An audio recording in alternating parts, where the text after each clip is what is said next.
하나님께서 이스라엘 백성들을 구원해 주셨습니다. 그들은 특별히 잘한 것도 없었고 너무나도 초라하고 비루한 사람들이었습니다. 그들에게 살아계신 하나님께서 친히 임재하셔서 그들을 건져내시고 신의 산에서 십계명을 주셨습니다. 이 10가지 계명을 조금 더 10가지 계명을 지키기 위해서 있어질 수 있는 일들, 분쟁이 일어날 수 있는 일들을 21장, 22장, 23장까지 계속해서 말씀해 주고 있는데요. 오늘 말씀은 이스라엘 백성들 사이에서 도둑질이나 여러 가지 문제들이 일어났을 때에 배상법을 어떻게 해야 될 것이냐 하는 것을 말씀해 주고 있습니다. 하나님께서 이스라엘 백성들에게 너희들은 잘못했으면 배상해야 된다라고 말씀하셨습니다. 너무 힘들어서 옆집에 소를 훔쳤습니다. 그런데 이게 끝나면 되는데 들켰어요. 소만 돌려주면 되는 거 아닐까요? 내가 힘들어서 소 훔쳤는데 널 찾아갔잖아. 이 정도만 하면 괜찮지 않을까요? 근데 하나님은요, 훔쳤는데 들켜가지고 다시 돌려주게 되면 2배를 갚아라. 소 한 마리를 더 줘라. 여러분이 도둑 맞았다가 찾았을 때면은 괜찮죠? 속상했잖아요. 도둑 맞고 나서 얼마나 애가 탔겠어요. 없어졌는데 얼마나 애가 탔겠어요. 그럴 때에 배상해라 2배. 잊어버린 사람에게는 맞아요. 그런데 훔쳐간 사람은 굳이 2배를 줘야 될까? 피해 안 끼쳤으면 됐지, 이 정도로 생각할 수도 있어요. 그러나 하나님의 법은요, 2배를 갚아라. 근데 소를 훔쳤을 때 그 소를 훔쳐가지고 주인 모르게 팔거나 잡아먹었다면, 그리고 그게 들켰으면 몇 배요? 5배. 소 한 마리를 훔쳐먹으면 5배를 갚아라. 양을 한 마리 훔쳐먹었으면 4마리를 갚아라. 이러한 그 당시에 있어서 잘못했을 때에 배상하는 법을 정해 주셨어요.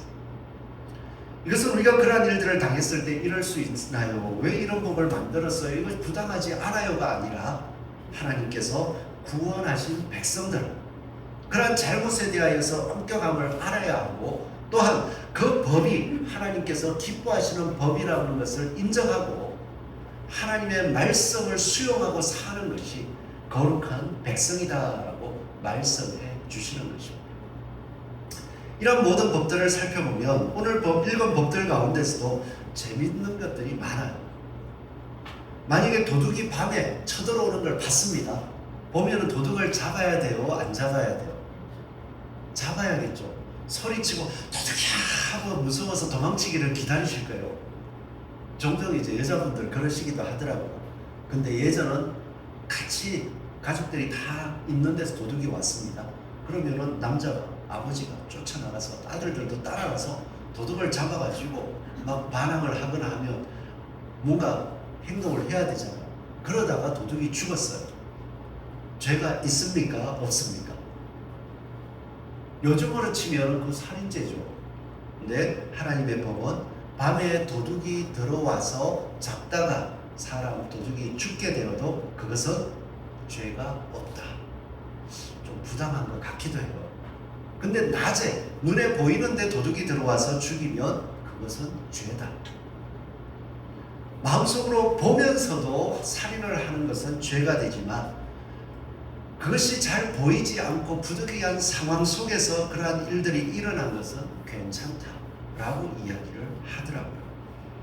그리고 또 더 나아가서는 사람이 밭에서 그리고 포도원에서 짐승을 먹이다가 자기 짐승이 남의 밭이나 포도원의 곡식들, 열매들을 먹으면 그냥 배상하는 게 아니라 가장 좋은 걸로, 자기 밭에 있는 가장 좋은 걸로 먹은 만큼 배상해라.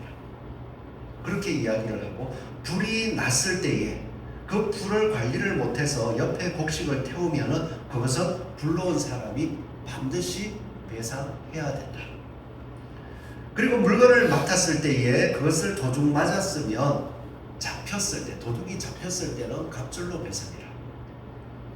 그런데 도둑이 잡히지 않았으면 주인이 가서 나는 절대 손 안 댄다. 하나님 앞에 재판장 앞에서 맹세하면 그는 갚지 않아도 된다. 하나님의 법이 지금 들어볼 때 공평한 것 같습니까?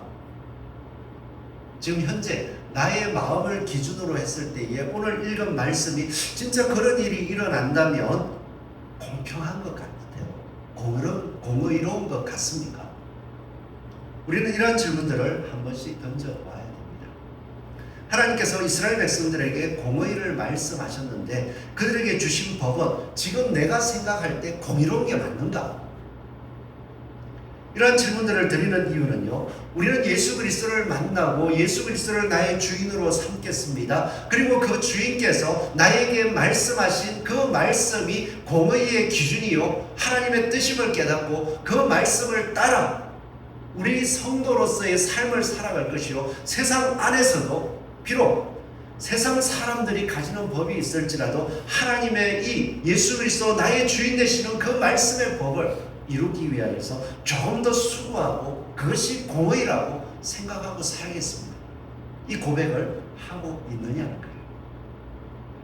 예수님께서 우리에게 말씀하셨습니다. 너희는 서로 사랑하라.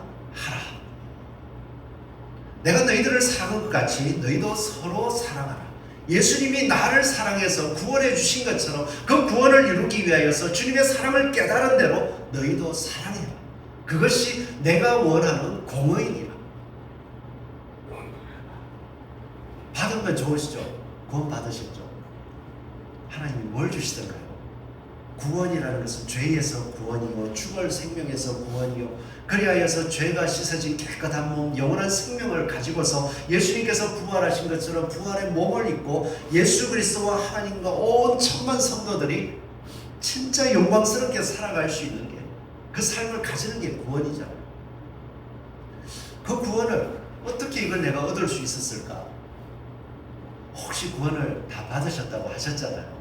하나님께 뭘 드리고 받으셨어요? 성경을 읽으면서 하나님이 기뻐하시는 기준들을 보았을 때 내가 그 기준에 합당했기 때문에 아이고 이뻐라 하고 구원하셨습니까? 하나님께서 베푸신 그 사랑을 바라보면서 예수님께서 말씀하실 때는 서로 사랑하라. 내가 원하는 사랑은 내가 너희들을 구원했던 것처럼 너희도 그 구원을 이루기 위해서 서로 사랑하는 거다. 이 말씀은 인정되시죠? 서로 사랑하는 거 인정되시죠? 그래서 고린도전서 13장 말씀을 보면 내가 사람의 방언과 천사의 말을 할지라도 사랑이 없으면 소리나는 구리와 울리는 꽹과리가 되고 말하는 거 가지고 안 된대요. 내가 예언하는 능력이 있어 모든 비밀과 모든 지식을 알고 또 산을 옮길 만한 모든 믿음이 있을지라도 이 믿음은 뭐와 같이 있어야 정상이냐? 사랑이 없으면 아무것도 아니고, 믿음은 사랑하고 뗄래야 뗄 수가 없다는 거예요. 그러면 그 사랑이 무엇이냐? 내가 내게 있는 모든 것을 구제하고 또 내 몸을 불사르게 내줄지라도 사랑이 없으면 아무 유익이 없는데, 사랑은 오래 참고, 사랑은 온유하며 시기하지 아니하며, 사랑은 자랑하지 아니하며 교만하지 아니하며, 무례히 행하지 아니하며, 자기의 유익을 구하지 아니하며, 성내지 아니하며, 악한 것을 생각하지 아니하며, 불의를 기뻐하지 아니하며, 진리와 함께 기뻐하고, 모든 것을 참으며, 모든 것을 믿으며, 모든 것을 바라며, 모든 것을 견디느니라. 예수 그리스도께서 우리에게 주신 말씀, 그것이 진리요, 그 진리를 붙잡고 그것을 사랑하면서 그 말씀을 기준 삼아서 끊임없이 살아가려고 몸부림치는 것, 그것이 예수님께서 우리에게 말씀하신 기준이라는 거예요. 세상과는 이게 다릅니다. 이 기준을 인정하시겠습니까? 우리는 그걸 받아들인 사람이에요. 그것을 따라 살겠다고 고백한 사람이 성도입니다. 우리는 그것을 알고 있고요. 세상 사람들의 기준들과 비교하면 조금씩은 달라요. 그런데 세상을 살아갈 때에, 그리고 교회 안에서 살아갈 때 이것을 기준 삼아 놓고 살겠다고 했지만 실제로 우리가 살아가는 삶에는 내 살아온 환경과 내 여건들 속에서 습관이라고 해야 될까요? 판단하는 어떤 이야기들의 어떤 상황이 되면 행동하는 행동 패턴들이 있잖아요. 그래서 말씀은 그래 맞아 사랑해야지 라고 알지만 어떤 상황이 되면 사랑보다는 내가 일반적으로 살아왔던 모습이 있어요. 그러기 때문에 그 일들을 그냥 하게 됩니다. 그러고 나서 그 이후에 그리스도의 사랑 안에서 이게 잘못됐구나 잘됐구나 하는 것을 판단하고 다음부터는 이러한 상황이 오면 하나님은 이거를 기뻐하더라 하고 판단할 수 있게 돼요. 이게 은혜입니다. 그리스도의 사랑이 깊어지는 거예요. 그런데요, 이 사랑을 깨달아가고 나서 어떤 상황이 오게 되면 내가 그냥 관계에 속상했다고 하자고요. 내가 속상한 일이 생겼습니다. 그러면서 그 속상한 일들 속에서 하나님 말씀을 생각났어요. 생각나고 나서 그 말씀대로 행동을 하겠습니까? 아니면 모른 척하고 다른 행동을 하겠습니까? 하나님은 이때에 마음을 의도를 오늘 말씀대로 보면 의도를 보시더라고요. 이런 상황 속에서 내 마음이 속상하니까 모른 척하고 그냥 좀 속상함을 풀기 위해서 나쁘지만 했어. 실수로 드러났어요. 야, 나 모르고 그래서 실수야. 남들이 볼 때는 그럴 수 있지만 하나님은 어떨까요? 마음을 보시더라는 거예요. 그래서 우리가 살아갈 때에 우리가 살아온 삶 속에서 예수님을 아직까지 깊이 몰라서 그러니까 예수님을 믿는다고 하는데 교회는 다니면서 이렇게 행동하는 게 그건 진짜 모르고 하는 거예요. 그런 실수에서는 관대할 수 있는 저와 여러분 되기를 바랍니다. 그렇지만 이야기를 들어보고 말을 들어보니까 모르고 한 게 아니야. 알아. 아는데도 내가 귀찮아서 내가 뭘 하기 싫어서 그냥 했어. 그러면 하나님이 어떻게 하실까요? 하나님 공의롭습니다. 뭐 당장에는 아무것도 없는 것 같지만 하나님 다 말씀한 대로 보신다니까요. 그렇기 때문에 우리의 삶 속에서는 실수할 수 있습니다. 실수에 대해서는 진짜 용서를 구할 때 그렇게 용서할 수 있습니다. 그러나 알면서도 알고 분명히 저 잘못이라고 얘기했는데 알고 있으면서 자기는 남한테 해. 그럴 때는 우리 회개해야 돼요. 실수했습니다 정도가 아니라 하나님 말씀 앞에서 하나님께서 저에게 보여주신 주님의 종으로 살겠다, 주님을 나의 주인으로 모시고 살겠다 했는데 하나님 못했습니다. 회개하고 하나님 앞에 진짜 상대에게 가서도 용서를 구할 수 있는 삶, 그걸 하나님께서 우리에게 말씀하신다는 것입니다. 그런데 이러한 삶들을 우리는 그냥 알아갈 수가 없습니다. 말씀을 깨닫고 나서 우리의 마음이 그런가 라고 할 때에 행동할 때는 여러 가지 아까운 마음들이 많이 나고 예전 제가 이제 신학을 하고 얼마 안 됐을 때였죠. 목회자이지만 생활이 진짜 이제 전도사로 살아가지고 너무 힘들었어요. 가정은 있고 또 이제 교육 전도사로서 시골에서 이제 시작을 했는데 그때 당시가 첫째, 둘째가 태어났을 때였는지 모르겠네요. 둘째까지 태어났을 때인가. 한 달 이제 교육 전도사로 하는데 한 달 사례가 벌써 한 20몇 년 전이네요. 35만 원이었어요. 그러고 나니까 이 생활할 게 없는 거예요. 그때에 저는 고민했던 거 11조를 해야 되나 말아야 되나. 목회자로 준비하고 있는데 먹고 살 게 없는데 이 11조를 해야 되나 말아야 되나. 진짜 고민을 많이 했어요.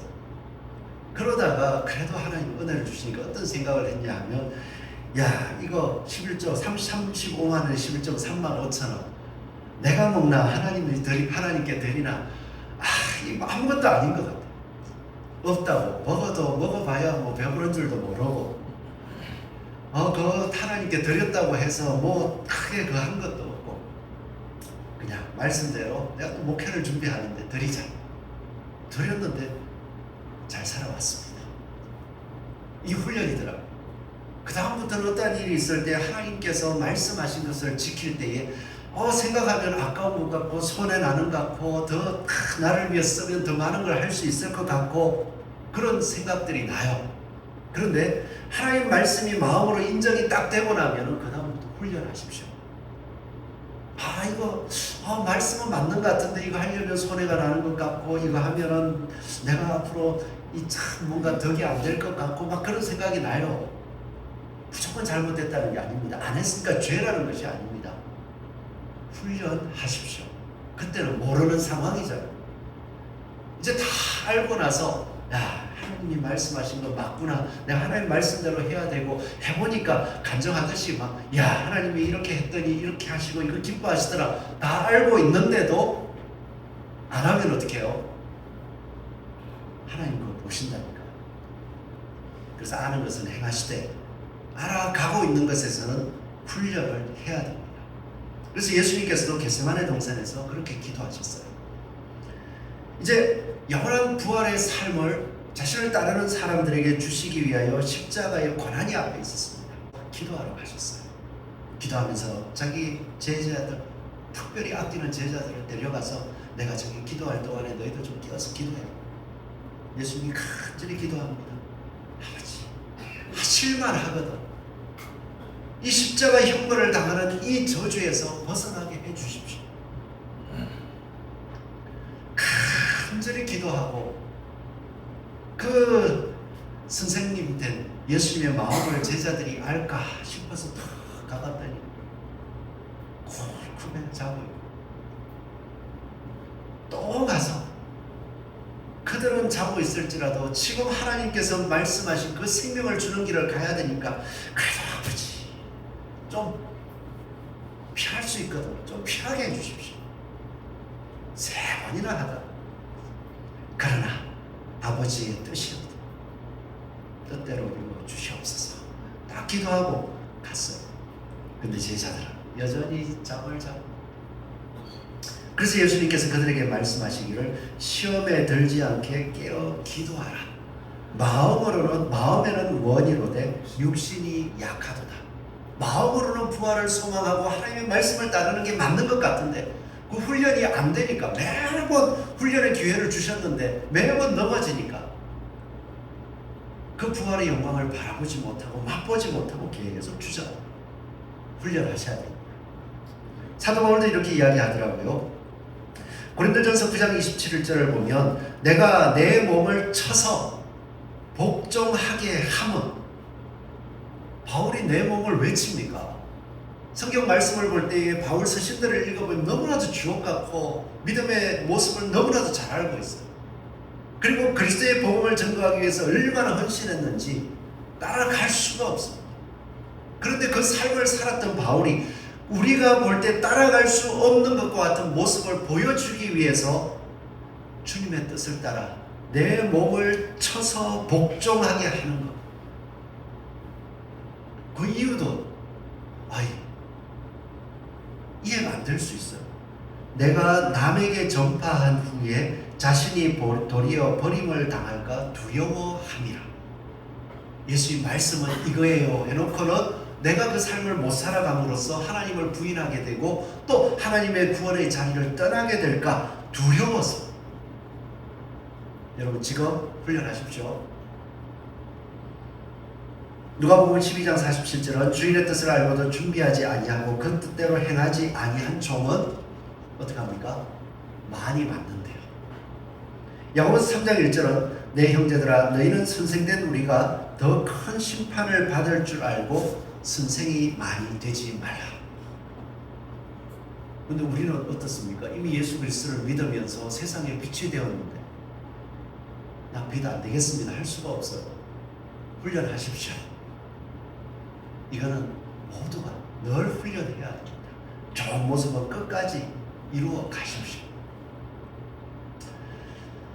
우리 삶 속에서 이러한 상황들이 생겼을 때에 하나님께서 배상법을 정해주셨을 때 그 법이 옳습니다 하고 순종하듯이 예수 그리스도의 말씀을 따라 서로 사랑하라는 고린도전서의 말씀을 바라보면서 사랑의 법을 세우고 훈련해 가기를 힘쓰는 저와 여러분 되시기를 소원합니다.